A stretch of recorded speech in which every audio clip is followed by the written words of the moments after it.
guitar lesson, we're going to work on a guitar solo in the style of Merle Haggard's song called Nobody's Darlin' But Mine. And after we learn this guitar solo, then we're going to work on the main chord progression for this song. So a really simple chord progression that sounds great and really good to help you work on your country strumming. So overall, great lesson. We got some lead guitar and rhythm guitar to work on. Let's go ahead and get started with this guitar solo right now. I'm going to pull up the guitar tablature on the screen and work through this guitar solo one line at a time.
So here's the first line of the tablature for this guitar solo. And one thing to keep in mind here is that this guitar solo and this entire song is actually in 3/4 time, which basically just means each measure will just have 3 counts in it. So if we count 3/4 time, it'll go just like this. 1, 2, 3, 1, 2, 3, just over and over like that, otherwise known as waltz time. So anyways, let's go ahead and play through this first line of the guitar solo here, and then I'll break it down for you.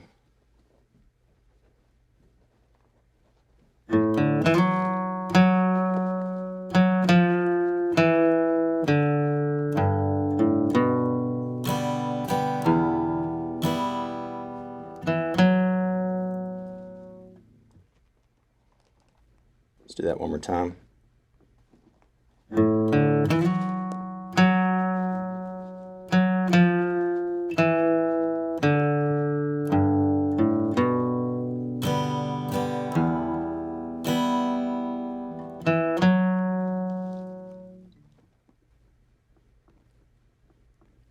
All right, so the very first measure on the screen just has a rest in it. So we're actually not going to play anything in that first measure. And then the second measure, right at the end of the second measure, you notice we've just got a couple of pickup notes, a couple of quick down picks here over those open strings. Just a couple of pickup notes that will lead us into the main progression that actually starts in the third measure with that slide right there. So that slide is really the beginning of the main progression that we're soloing over, but you got a couple of pickup notes there in the second measure. And I'm sliding with my ring finger right there in the third measure, and the slide goes from the 2nd fret up to the 4th fret. See that tiny little 2, the slash up to the 4th fret, slide from the 2nd fret there. It's a real quick slide.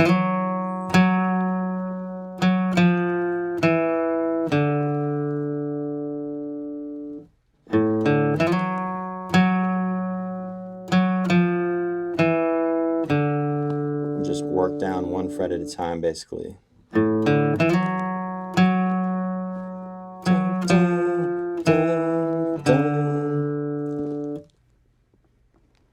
Pause if you want to work on that a little bit. When you're ready, we'll go to measures 5 and 6. And this is basically just kind of rhythm with a little bass line walk in there. So measure 5, pick, pick, pick, strum, strum, pick, pick, pick, strum, strum. That's measure 5.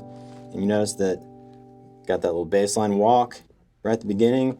That first pick in measure 5 happens on the root note, the G chord there. I'm using my ring finger, my fretting hand.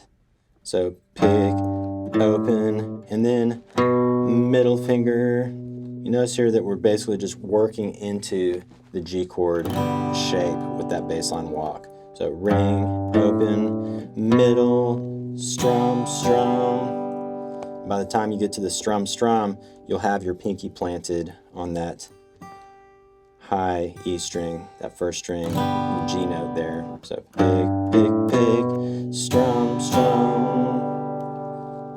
And leave that low G bass note, that very first pick, that bass line walk, leave that note ringing out. So leave your ring finger planted there as you do the rest of that walk and do the strums.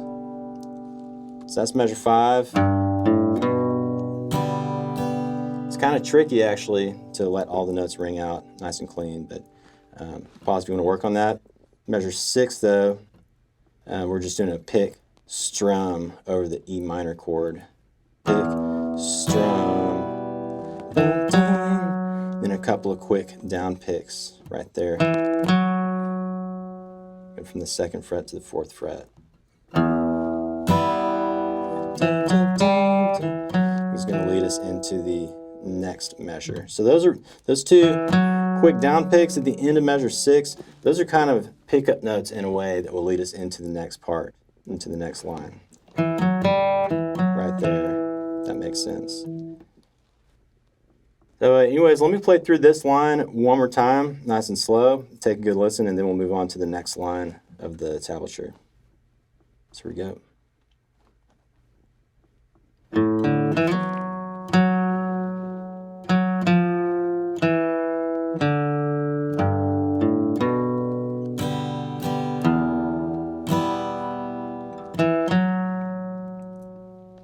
Okay. Going to the next line, measure 7 through 10. Sounds like this.